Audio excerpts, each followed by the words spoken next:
Whew! So let me just take a breather, and now we need to take stock of our current situation. Now I have two plans drawn up here. I have a plan A and a plan B in terms of what I want to build in these settlements, because there's a bit of a situation here. Demolish that, and we're going to repair that. And we're going to expand that. Now, Camulodunum, first of all, is looking like it's going to be taken by the Picts. Now, they can occupy this, of course. They can hand it over to the Britons, which I think they did up here, or they can raze it to the ground, or they can sack it. So whether this is going to fall under our control is a bit of a lottery. I want this badly because it's got a port, which is very vital because it allows us to trade with people overseas, which would boost our income, and we could also turn it into a trade jetty, which would further increase our wealth. So it's a very, very vital settlement. Not to mention it unifies the whole province, allowing us to spread our buildings out much more easily. But if we don't take it, we're going to have to cram our buildings for this province into two regions, which is much more difficult. So I've planned for both situations in terms of what I want to build. So before I build anything else in here, I need to see whether or not I'm going to get that. We are suffering from a food shortage, and my priority in terms of my building is going to be, I need to address the food issue first, so any food buildings will be a priority first of all. Then it's the wealth situation, so then we would look to our wealth, and then after that it would be military. So military buildings are low on my priority list right now.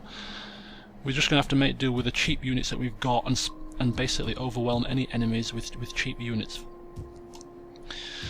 So before we can make any concrete plans, we have to see what's going to happen with Camulodunum, and we'll see that in the next turn. But before we go to the next turn, there are a couple of things to address here. So we're going to look once again to the old family tree, and I got a feeling we're going to be having a look at this quite often. So first of all, we have Gewis. He is the High King, high influence.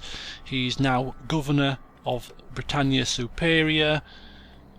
If we look to him, we can see that he is good with trade. That's nice as a governor.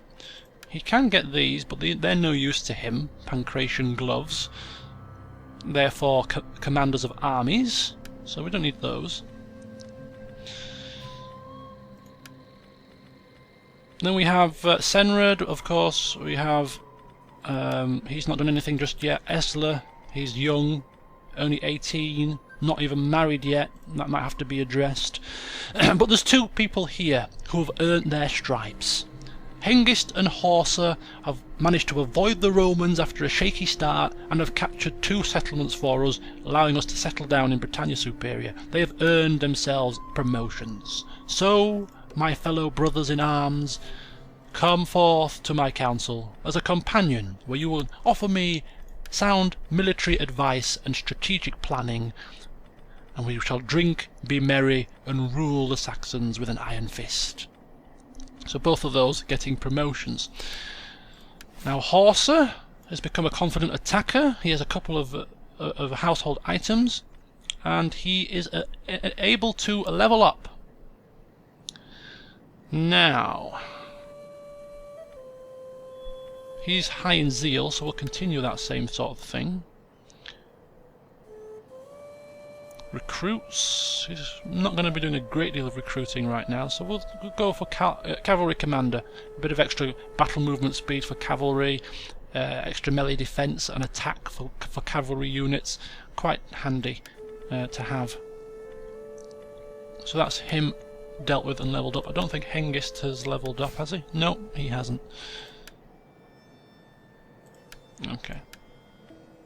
So that's the situation with the family. Of course, we also have a subject to deal with, Senhelm. He is being found drunk when he was supposed to be on watch. The watering down of our elite troops with these bumpkins seems to be the main cause. Well, unfortunately for our good friend Senhelm, Gewis is not the kind of king to take lightly. He's harsh. So he's not the kind of king to take these sorts of slights lightly. And an example needs to be made of him. We cannot have our troops or any people of importance slacking in their duty. So he will be flogged and he will be made an example of publicly as a lesson to anybody getting any ideas about slacking off in the future. So that's that. So what I'm going to do is I'm going to end the turn, see what happens to Camulodunum, and then we'll take it from there. We encountered the Picts. In fact, before we end the turn, I'm just going to go a quick bit of a look on the diplomacy screen. So we have encountered the Jutes. We can't trade because we don't have a port, but they are friendly, so let's see if we can get a non-aggression pact. I look forward to your wisdom. Lovely, just to give us a bit of extra protection, I hope. And these stats here, when you're carrying out diplomacy with faction leaders of opposing factions, these stats are worth taking into consideration, because it will give you an idea of how likely they are to break treaties, how likely they are to forgive you for trespasses against them in the past. And it's quite good, because if, for instance, we are friendly with the Jutes and he likes us as a result of some of his stats and traits here, and he's quite happy to treat with us, if he was to die and a new faction leader was to take power, who perhaps didn't like, for instance, Saxons or whatever, then the whole diplomacy, the whole diplomatic situation would change considerably, and we might find out them breaking treaties with us and even declaring war. So that's quite a nice little feature. We're trading with the Abdanians. The Vandals are miles away, so we don't need a non-aggression with them, and we're not getting any non-aggression pacts with any of the British people just yet, because we may turn on them.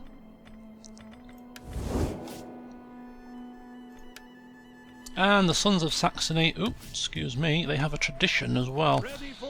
Okay, now this army, the Sons of Saxony, they are going to be the defensive force for Britannia Superior, so they're going to be spending a lot of time in the south of our, in the south here, and in our lands, in friendly lands. So there are some traditions that give benefit to things when they're in the local provinces. For instance, Wardens of the Tribe, that increases their integrity when in allied territory. Well, considering we're going to be in allied territory quite often, that's handy to have. And even more handy is when they're in a province, that province receives +4 to growth and +10% wealth from agricultural and animal husbandry buildings.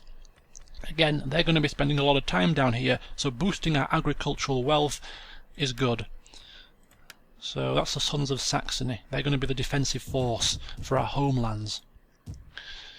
Alright. So we'll end the turn and see what happens to Camulodunum. Now if we could speak to the Picts and say to them, look, take it, loot it, plunder it, but just don't raise it. Please do not raise it. Just take the spoils, take your money, we'll pick up the leftovers, just don't make it a desolate place. Please. My please. people can only dream of wealth like hands and yours. knees. I'd get on my hands and Experience knees and some beg, force. just don't do it. What do they want? Military access. And they want us. You want us to pay for military. Don't be foolish. Don't be The foolish. best ale is of little comfort to a dry throat when talking results in nothing. He's not happy. Their strength ranking 5, that's quite high. Their strength ranking 35, that's not quite so high. The Abdanians are quite a force. But if we look to the state of the situation with the Celtic tribes, because this may help plan out our future endeavours up in Britannia, the Caledonians, they are friendly with the Picts, and they also quite like the Abdanians. The Picts, they are quite friendly with the Caledonians and the Abdanians. The Abdanians, though, they don't quite like, but it is improving quite considerably, the Caledonian. So they're going to be friendly next turn. So all of these tribes, although they haven't got any alliances together, they are friendly with each other, which makes our life a little bit more tricky if we want to conquer any land up here, because chances are if we turn on one, we might be expected to have to deal with the others. So to do that straight away would be quite suicidal, especially since they have large armies as well. Oh no. Why? You bastards! And now they come outside London and look, they're posturing, aren't they? They're posturing. We went to them and asked them not to do this, and they did it, and they're coming and mocking us now. They're coming here and they're mocking us. Look, we've burnt it to the ground. Ha ha ha ha. Take it now. Take it now. It's no use to you. We'll deal with this in a minute. And we're forced. Okay. So the drunken man apologises for his actions, accepts his punishment, and the unit's morale rises as a result. Excellent. Glad you could see reason. And Horsa has become a companion, and Hengist has become a companion. Welcome to office, my dear brothers. Oh, now you're going to have to bear with me here. I need to take stock here. I need to take stock. I'm not happy. I am not happy. Resettling in a desolate land is mightily, mightily expensive. It's going to cost about 1,000 men and about 10,000 gold and a hell of a lot of time and effort. Do we have a lot of time and effort? We do, but do we have a lot of gold? No. And we don't have a big income yet either, so we can eventually retake this and resettle here, but it's going to be a long time. And I'm talking maybe 5 to 10 years, 20 to 40 turns. That's a long time. So I did say I'd planned for both occurrences, either capturing this or not capturing this.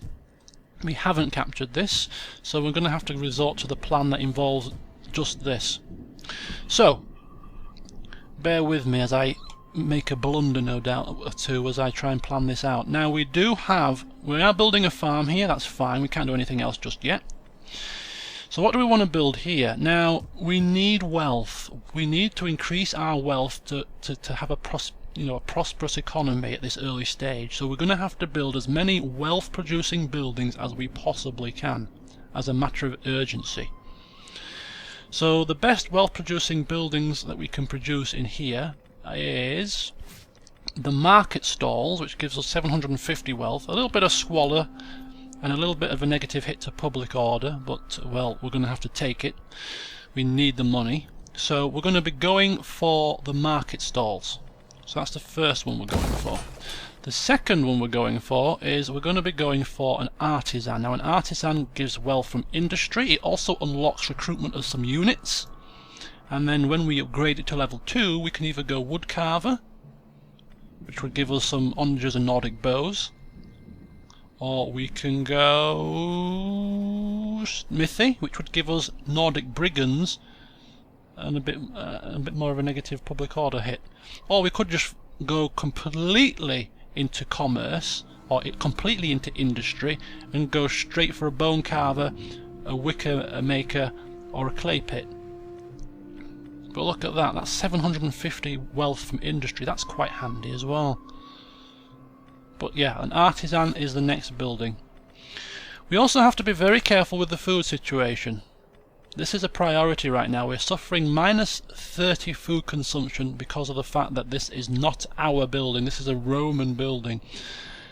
So we need to get rid of this as quickly as we can, but it's very expensive. 9,000 per turn to change this over, and 10 turns. I mean, absolutely hellacious. 9,000 and 10 turns is immense, and we can't afford that just yet. So there's minus 30 there, there's minus 10 here, so that's minus 40 food. So we need to be producing at least 40 food. Now, to produce 40 food, we need... That's only 32, that's not good enough. That's 48, which is good enough, but it doesn't give us a lot of wealth, and we need wealth as well. This gives us 52 food and 225 wealth. So we're getting the food and we're getting the wealth. So we're going to go, when this is upgraded, for the goat herds in here. So that should balance the food and give us a lot of wealth to go with these as buildings. So artisan here, we'll do that now. So artisan, town centre, goat herds, leave those as they are for now. That's the building plan for Britannia Superior, hopefully to increase our wealth and sort out the food situation. But for the meantime, whilst we're negative food, we're suffering attrition. We've got a bit of squalor also. So life isn't so rosy right now in Britannia Superior for the Saxons, but this is going to be a time of consolidation for the next few turns. So it's going to be a bit slower paced, is the campaign, but we'll get there in the end.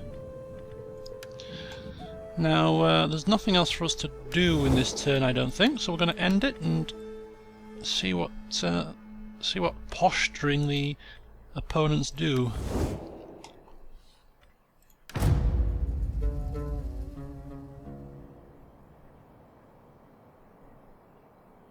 Look at this, we've got tons of factions just sailing on by and doing all sorts of different things. It looks like some of the British Celtic tribes are heading down into the lands of the Romans here in northern Gaul, looking for spoils. It is the nature of warriors to cut to the heart of anything. Consider this proposal carefully. Okay, this is interesting. The Abdanians are trading with us, they are neighbours, they are beginning to see us as a friend, an ally, and now they are coming with a daughter. They are coming with a daughter, Etosa, to marry my son, Esla. Well, he needs to get married, he needs to have babies, I agree, but not with an Abdanian wife, thank you very much. No way, no way. Only because we might turn on these in the future, so I don't really want to be too friendly with them. Just keep them at arm's length friendly, you know, pop over occasionally for a couple of drinks here and there, but we're not moving in anytime soon. So as much as I appreciate the offer, I'm going to decline for now. Thank you. I am loyal to my mighty gods, but I fear their fury at this act of foolish men. That might not make them on the best of friendly terms with us, the fact that we just besmirched them by denying their daughter my son's hand. Bit of an insult, perhaps. Okay, well, we suffered a game crash there. This is the second session consecutively where we've suffered a game crash. Don't know what's going on here with the game, because I haven't suffered any game crashes at all on my own campaigns, so I'm wondering if there's an issue with Fraps that's causing the game to crash. Could well be. Anyway, don't know where we got to. Can't remember where we got to before we ended the turn. I think they came and offered a wife. The Abdanians came and offered a wife, we declined the wife, and that's where we got to. But I think the building work is done. Yep, it's done, so we just had to end the turn. Yeah. Okay, try again. Hope it doesn't crash a second time, because I remember last time it did this, the game crashed in the same spot multiple times, and I had to load from a previous quick save, and I don't have a previous quick save, unfortunately. The previous save to this was the start of the session, so to have to do all that again would be pretty frustrating. Keep your fingers crossed, folks.